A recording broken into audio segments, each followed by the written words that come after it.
mainit-init pa na issue ngayon sa social media, Bea Alonzo at Vincent Co. Hindi na matutuloy ang kanilang kasal dahil itong si Bea Alonzo ay umatras dahil sa ayaw pumayag ni Bea Alonzo sa pirmahan niyang prenup agreement.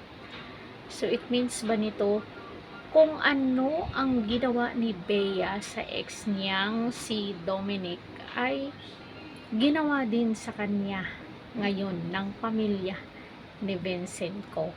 At ito lang ay napakinggan ko sa Bulgar na ayon daw sa kanilang source, may papirmahan daw prenup itong si Bea na doon kung mag-aasawa sila ay doon titira si Bea sa house ni Vincent Co. At yung pangatlong papirmahan sa kanya ay kung mag-anak sila ay kay Vincent Co. sa husband ni Bea yung kustodiya ng bata. Huh? Grabe no, may ganun pala. Bakit kailangan mag-ganun ba, mag-prenup pa? Pareho naman silang mayaman. Bakit kailangan pa nilang magkaroon ng prenuptial agreement kung mahal talaga nila ang isa't isa? At grabe, hindi ako makapaniwala na hindi matutuloy yung kanilang kasal. Syempre pinaghandaan nila yan, di ba? Tapos naalala ko lang din ang ginawa ni Bea Alonzo kay Dominic Roque noon na papirmahan siya ng prenup na, di ba, mas mayaman itong si Bea Alonzo kaysa kay Dominic. So papipirmahin siya doon na wala siyang kung mag-aasawa sila, hindi siya makikialam sa mga asset ni Bea. So ngayon, difference lang naman kasi 'di ba mayaman si Vincent, mayaman si Bea.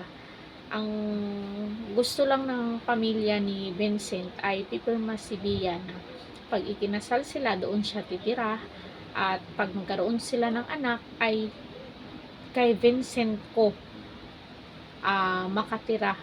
Titira, or kay Vincent Co. ang kustodiya ng kanilang anak. Kung parents naman sila, bakit kailangan pa ng isa lang ang magkaroon ng kustodiya? Both naman silang parents, pareho silang may custody sa bata, di ba?